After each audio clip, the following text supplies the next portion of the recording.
Selamat berjumpa kembali. Sekarang kita akan lanjutkan mengenai pengolahan database, mengenai penghapusan data dari database, dari tabel database. Kita akan coba pelajari flowchart-nya, prosesnya bagaimana. Nah, untuk proses penghapusan data tersebut, flowchart-nya pada intinya itu sama seperti flowchart, sebagian besar dari flowchart-nya sama seperti flowchart mengisi dan mengkoreksi. Jadi dimulai dari mendeklarasikan variabel, mengimport modul koneksi, kemudian pembuatan item pilihan dan seterusnya ini sama. Kemudian proses dimulai dengan menginput nomor induk karyawan, dan dicari nomor induk tersebut. Kalau seandainya nomor induk tersebut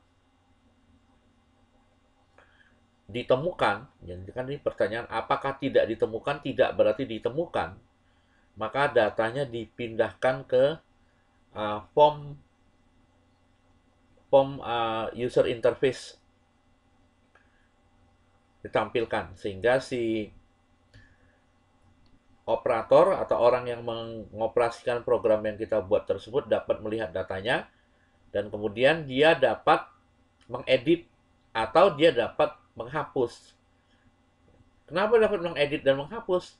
Karena memang programnya itu dibuat jadi satu, program mengisi, mengkoreksi, dan menghapus. Jadi ketika data ditampilkan, bisa saja dia melakukan pengkoreksian, tapi bisa juga dia melakukan penghapusan. Yang jelas, kalau data ditemukan, data tersebut ditampilkan, dipindahkan data dari tabel ke form, sehingga dapat dilihat oleh orang yang sedang mengoperasikan program yang kita buat. Tapi, kalau seandainya tidak ditemukan, berarti itu data baru. Ya, data baru. Nah, namanya juga data baru, maka prosesnya adalah menginput data baru tersebut. Jadi programnya itu nyatu antara mengisi, mengkoreksi, dan menghapus. Nah, kalau seandainya kosong, ya kemudian orang tersebut melakukan penginputan, padahal itu kan data baru, dan ketika dia melakukan proses menghapus, maka proses menghapusnya itu akan gagal. Karena menghapus itu hanya bisa dilakukan terhadap data yang sudah ada di dalam tabel. Namanya menghapus.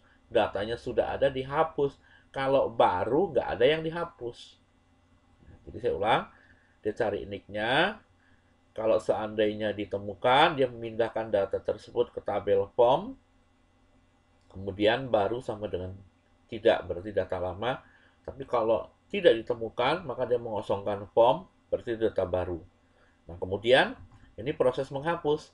Ketika comment button hapus itu diklik, baru variabel baru itu diperiksa isinya. Isinya huruf T atau huruf Y. Kalau isinya huruf T, ya huruf T, berarti itu data lama. Maka dia melakukan proses menghapus data. Tapi kalau seandainya isinya bukan huruf T tapi huruf Y, maka gagal menghapus, ada pemberitahuannya. Ya, kemudian proses selanjutnya adalah formnya dikosongkan karena untuk pengolahan yang berikutnya, untuk proses input atau entry data, ya baik penghapusan atau pengisian dimulai dari nick. Jadi proses kembali ke awal ke nick dan selesai. Ya, saya ulang. Ini nggak usah saya jelaskan lagi karena di program mengisi mengkoreksi sudah. Saya mulai dari sini saja.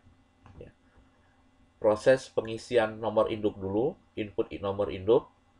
Nomor induk dicari. Kalau seandainya ditemukan, ini ada kata tidak dengan tidak ya. Kalau seandainya tidak dengan tidak berarti kan jadi ya. Kalau seandainya ditemukan, berarti data lama, bukan data baru. Datanya dipindahkan ke form, bisa dilihat oleh si operator. Tapi kalau seandainya tidak ditemukan, maka formnya dikosongkan. Ini berarti proses mengisi, program mengisi data baru. Nah, kemudian kalau terjadi tombol CMD hapus diklik, maka variabel barunya diperiksa karena menghapus itu hanya bisa dilakukan terhadap data yang sudah ada. Datanya ada, dihapus. Kalau datanya belum ada, nggak mungkin bisa dihapus. Datanya sudah ada diketahui dari variabel baru. Kalau variabel baru berisi huruf T, sama dengan ya, baru berisi huruf T dan ya, maka dia menghapus. Tapi kalau seandainya bukan berisi huruf T, maka dia gagal memberitahukan gagal menghapus. Formnya dikosongkan, proses kembali ke awal ke nick, selesai. Nah, ini untuk program menghapusnya, ya. Ini di program mengisi dan mengkoreksi ini sudah dijelaskan dikaitkan dengan form pegawai event load, ini dikaitkan dengan nick, event loss focus, khusus untuk menghapus, dikaitkan ke CMD hapus dengan event klik. Ini untuk program menghapus. Kemudian flowchart untuk batal atau mengosongkan form. Ada tombol mengosongkan form batal. Mulai, ya formnya dikosongkan, proses dimulai dari, kalau formnya udah dikosong, proses entry itu selalu dari nick, jadi dikembalikan ke nick. Ini dikaitkan ke CMD batal. Tombol keluar, ya hanya start end langsung keluar, ya dikaitkan dengan CMD keluar event klik. Ini untuk flowchart menghapus, batal, dan keluar. Demikian penjelasan mengenai flowchartnya.